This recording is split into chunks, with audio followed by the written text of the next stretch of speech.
Ladies and gentlemen, boys and girls, professors and polar bears, welcome to Clarifying Catholicism.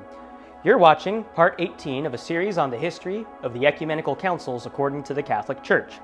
Today we are covering the Council of Constance. Much of the information was gathered from Joseph Kelly's The Ecumenical Councils of the Catholic Church, a history. So if you want an in-depth dive into these topics, make sure to pick up a copy of his book. To see the rest of our episodes, check out the playlist in the description. Without further ado, on to the show.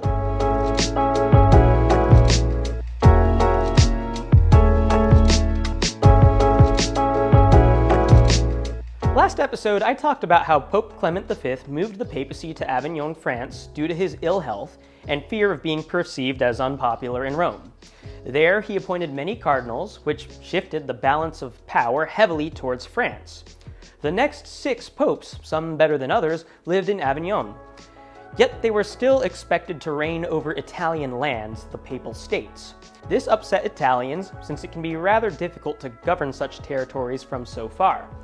Theologically speaking, keeping the papacy in France was very upsetting to people. Several kings and figures that would eventually be recognized as saints begged the popes to return to Rome. Finally, Pope Gregory XI returned in 1377 and hated the constant warfare that plagued the Papal States. He died shortly after, so he couldn't return to Avignon. Fearing that the papacy would return to Avignon if a French pope was elected, large mobs pressured the cardinals to elect an Italian pope. Their tactic worked, and the new pope took the name Urban VI. He was a rather violent man who would physically intimidate cardinals. Soon enough, the French cardinals regretted electing him, left Rome, declared him deposed, and elected a mercenary leader of the papal army as Pope Clement VII in 1378. Clement reigned in Avignon. While Europe was no stranger to multiple papal claimants, it was unusual because a monarch attempted to install their own candidate in place of a validly elected candidate. This was the first time that a substantial group of cardinals claimed that another man was the pope. Cardinals and canon lawyers scrambled for solutions, but they eventually came across one. What if the pope fell into heresy? Although the papacy's power had vastly expanded, was he above church teaching? If not, who would determine the pope to be in a heretical state? The answer they came up with was an ecumenical council. Now, before the solution could be acted on, Clement died in 1394, and the pro-Avignon cardinals elected a successor. Likewise, when Urban died, the Roman cardinals elected their own successor. This continued for decades until nobles and monarchs pressured both parties of cardinals to meet in Pisa, Italy, for a council. At this council, the bishops declared both popes to be in states of heresy and deposed them. They elected Pope Alexander V, and the schism was over, and the church never had to deal with any schisms again. Except not really, because both of the deposed popes refused to resign, making 3 claimants to the papacy reigning at one time. Once Alexander died, his cardinals elected a successor, John the 23rd. Fun fact, perhaps because of the confusion this whole mess caused, no pope took the name of John until 1958, when a legitimate pope took the name John the 23rd. Yet Alexander V was so popular that even the next Alexander, who did not acknowledge the legitimacy of Alexander V, decided to take the name Alexander VI. Thus, according to the Roman Catholic Church, we've had Pope Alexander IV and Pope Alexander VI, but no Pope Alexander V.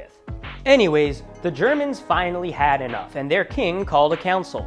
He aligned himself with John the 23rd, the Pope from Pisa, promised him that everything would be okay, and called this council in Constance, a fairly neutral site. Constance attracted an immense number of attendees. The papacy was decided by representatives of various nations, so the cardinals who were blamed for starting this whole mess in the first place composed just 20% of the vote.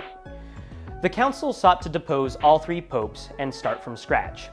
When John the 23rd, who had been promised security, tried fleeing, he was captured, returned to Constance, and tried for simony, perjury, and apparently lying to his parents. He was deposed and posed no problems in the future. The Avignonian pope was more difficult to deal with, though. Eventually he was deposed, but he refused to submit to the council. He continued claiming the papacy until his death, at which point there were no further problems. The Roman Pope, Gregory, knowing he did not stand a chance against the council, wisely resigned in 1415. Since Gregory came from the Roman line of popes, his papacy is the only one of the three to be considered legitimate. There are a few major theological consequences from Constance. First of all, it solemnly declared that the pope must obey a council. Now, many see this as problematic because future councils would declare the authority of the pope to be higher than that of a council in certain situations. Some scholars today think this decree solely applied to this single situation and not future ones. Others think that because there was no Bishop of Rome present at the council, its doctrinal statements are invalid. Others still think that the statement is universally valid and that the more recent teachings like papal infallibility have to take this as a check on papal authority. This is an excellent topic for another series, but needless to say, the schism finally was finished. In 1417, representatives of the nations chose an Italian bishop who took the name Martin V as the new pope. This whole ordeal presented a massive blow to the papacy's power. Constance sent a clear message that the cardinals could keep the pope in check. This movement was called conciliarism.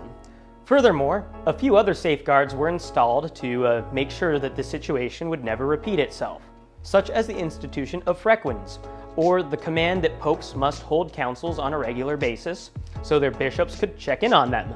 The papacy was also financially broke after this ordeal, and rulers were hesitant to lend them any money, given everything that had just happened. Martin had to rebuild the papacy's authority and respect. He also had to deal with temporal affairs that had been neglected for years. Martin was ambitious, but he was severely slowed down by the frequens requirement. It was said that he hated frequens so much that he would often botch his own councils on purpose.